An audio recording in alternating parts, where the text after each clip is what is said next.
in celebration of hitting 10,000 subscribers. Thank you guys so much, by the way. We're gonna do a little Q&A video, and some of these questions are a little bit more, I don't want to say personal, that's a little weird, but we're gonna answer it all. Let's go. The first question here says, what is your favorite Geek Bar flavor? By far, the best Geek Bar flavor is Miami Mint. Not even just Geek Bar, every single vape ever, every dispo ever. Miami Mint, that's what I'm getting 100% of the time. The Baja Blast Lost Mary is also a super close second. I recommend it if you haven't tried it. How did you get good at making beats? The honest answer is just repetition. I mean, it took me probably a year to make something where I was like, okay, this is actually good and I'm gonna record on this and all that. And this really does go for pretty much everything in music and everything in life, I'm not gonna lie. You're not gonna be good at something immediately. It will take time. Do you think your channel is skewing the results to your underground speedrun, or do you see it as a part of it? If you don't know what he's talking about, I am quote unquote speedrunning the underground, and I'm not gonna lie, bro, I stopped using that word because, well, I think we all know why. I am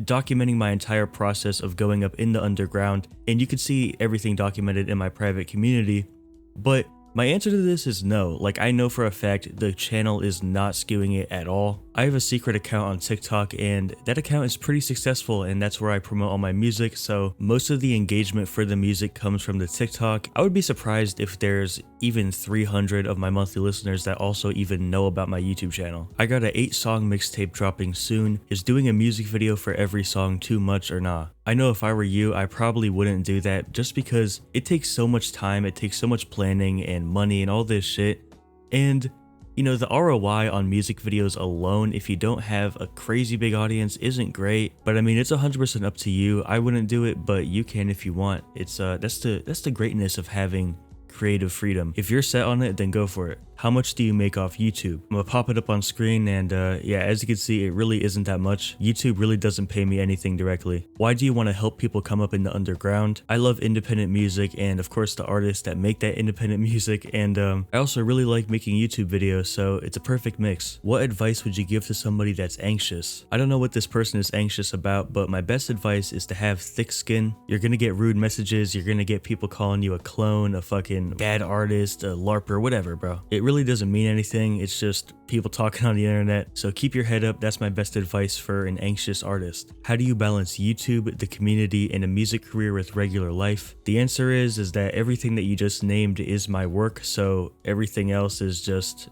you know, my regular life. I mean, really all I do besides this is hang out with friends because I don't have to go to school or go work a job, anything like that. I will say though, at one point there was no balance at all. Like, this was all I did for probably 3 months straight, and I really don't regret it. It was kind of a lonely time, but I don't regret it, bro. It got me really, really far. Have you ever changed your opinion on advice that you gave?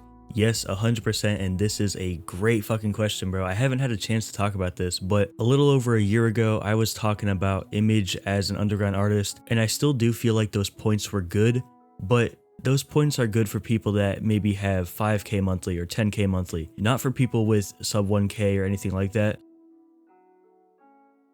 So yeah, that's my main thing that I changed my view on. Everything else I pretty much still all agree with.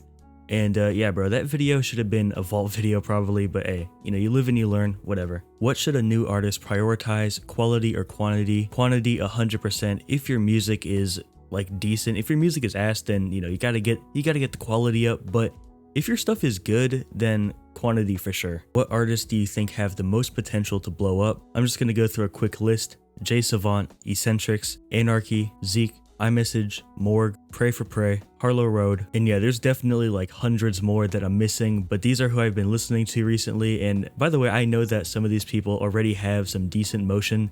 I'm mainly saying that these people are gonna like 10x the motion in the upcoming year or two, you know what I mean?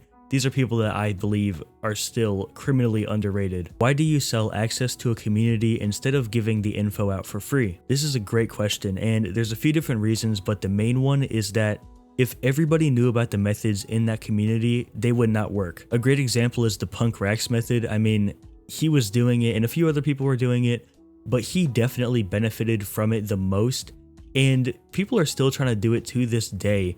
But the methods are so oversaturated that nobody takes it seriously anymore. People don't tap in off the images and comment sections. So yeah, it's just like oversaturation.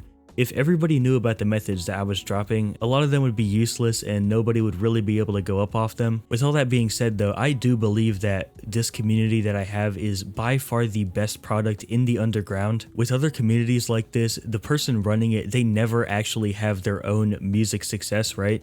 And even if they do, they didn't document everything that they did from zero. Like if you join my thing, you can see everything that I did from 0 monthly listeners. So it is like 100% transparent, all out there. If I fuck up, I say I fucked up. I actually did recently kind of fuck up. I mean, it wasn't really in my control, but I did. But that's what comes with this shit, man. I mean, it's never just 100% sunshine and rainbows. And in these videos, I don't want to give off the impression that this shit is easy or, you know, you'll join and you'll immediately go up. I really don't want to have that because it's not true, right? You're still going to have to put in work. It's not a shortcut, anything like that. So yeah, bro. And if you want to join, pin comment description. You can see everything that I did from zero. You can talk to me one-on-one. I try my best to answer every single question on the message board. So yeah, bro. I think that's pretty much it, bro. There's a few more questions in here, but they get kind of repetitive. So I'm just going to end it here. Thank you guys so much for 10K subscribers. It is so cool. 10,000 artists out there that want to hear what I have to say. Thank you so much. I'll see you guys later. Peace.